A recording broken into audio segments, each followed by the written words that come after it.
Welcome to 31 and 31. I don't know what day I'm on, but I'm John from Just Another Horror Podcast, and you can find us here, and our show is here, and all our old shows are here. I should be, trying to do as many movies as I can before I do a video. I should be doing that. But what I have here for you today is an absolute treat. Like this is on the level of Troll 2. This is Birdemic. This is like The Room. The only thing about it is it's really, really brutal, except that it's like low budget, so it's not that brutal. But what I have is a movie from 2010 called The Mutilation Man. I have had this movie probably for 6 years. I watched it once, and by watch it, I mean I was barely paying attention to it. I should have been paying attention to it because this is an absolute gem of awfulness. The movie starts with, what are their names? Roy and Jessica.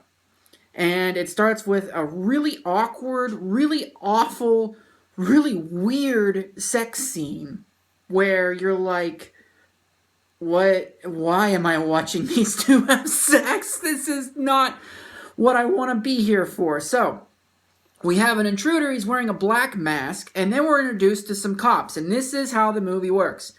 We get Roy, Jessica, and the killer, cops. Roy, Jessica, and the killer, cops. Except for the first third of the movie, we also get Roy's employers, two people in a room who are on a computer doing business stuff. We're not really sure what it is, and he needs to get the paperwork in. So, this killer starts off by tying up these two and putting them in the garage and giving them gags that are just the worst gags. They're just, you can literally understand everything they say to each other. It's not even worth doing. It's not even worth putting a gag in their mouth.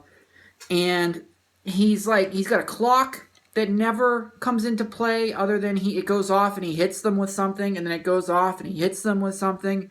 And they bring it up a bunch of times. You and your stupid clock! What's the significance of the clock? Why does he have that clock? And never pays off. There's a rule of screenwriting. If you introduce an object, you explain it later. Not with this clock. It doesn't happen. So, he hits them with some wood. And then we have the random proposal scene where they're like, hey, Roy! His employers are like, where's our proposal? And the serial killer gets the flip phone, and he's like, Roy, you better tell him something or I'll cut Jessica's head off with a machete. So he's like, oh yeah, I got it, I'm just sick. So, and then after that, he cuts Jessica's face, but don't worry, people who are afraid of gore. If you go to any Halloween store and slap some makeup on your face, that's probably going to look better than this does. I mean, oh boy. And then a lawnmower guy shows up, mows the lawn, and leaves.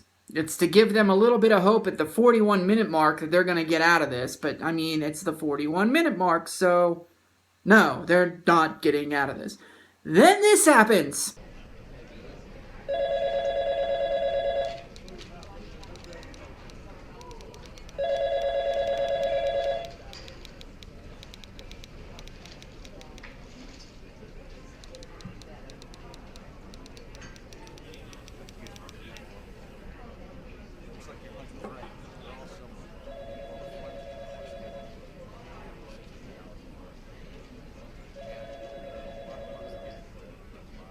Why is the killer torturing his victims before he kills them?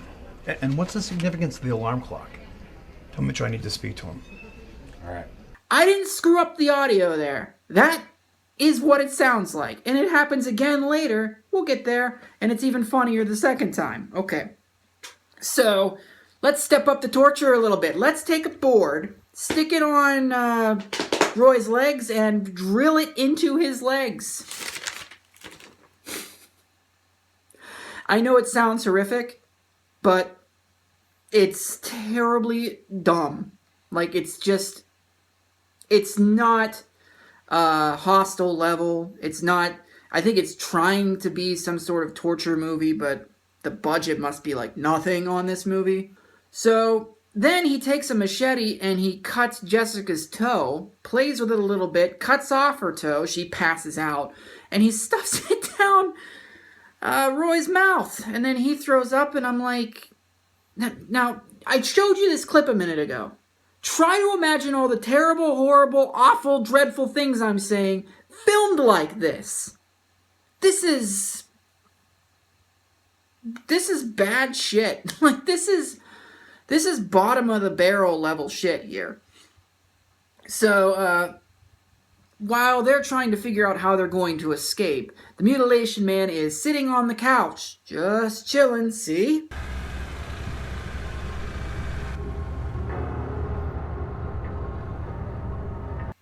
Awesome.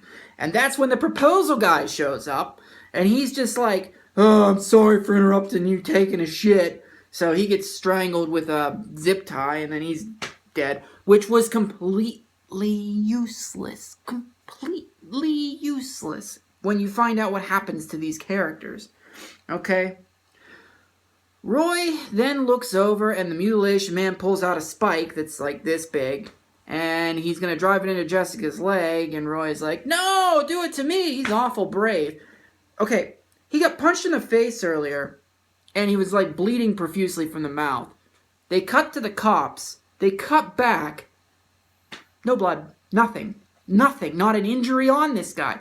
Mind you, he has a piece of wood drilled into both of his legs, and he's just calmly like, hey, do that to me. Don't do that to her. She didn't do anything. Like, there's no wood drilled into his leg. And then this more awesome sound design.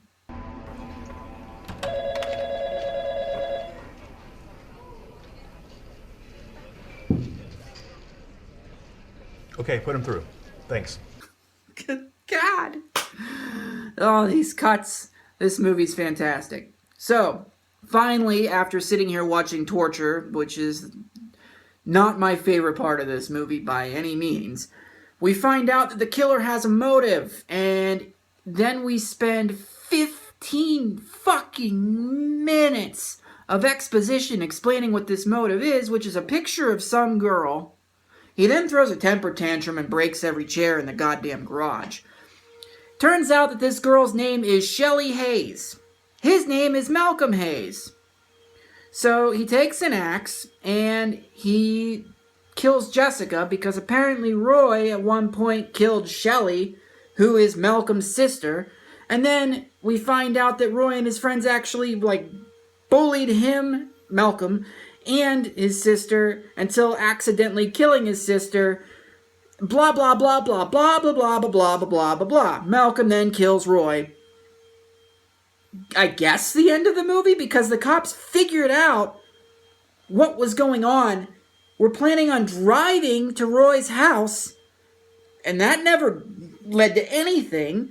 And then we have a press conference, which is the best press conference I've ever seen, where this cop is like, we know who did it. It's Malcolm Hayes. Except that Malcolm Hayes is dead. He blew up in a car crash. Now we need to find Malcolm Hayes because he's got 4 more victims on his list and he knows exactly when they're gonna take a shit.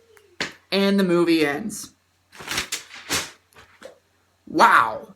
I don't know if you can find this movie. I might be online. It might actually be on YouTube, but they were setting up for a sequel, which blows my mind that they thought they were going to be able to make another one of these. It's been 7 years. They couldn't pull off a Birdemic 2. Do I recommend this?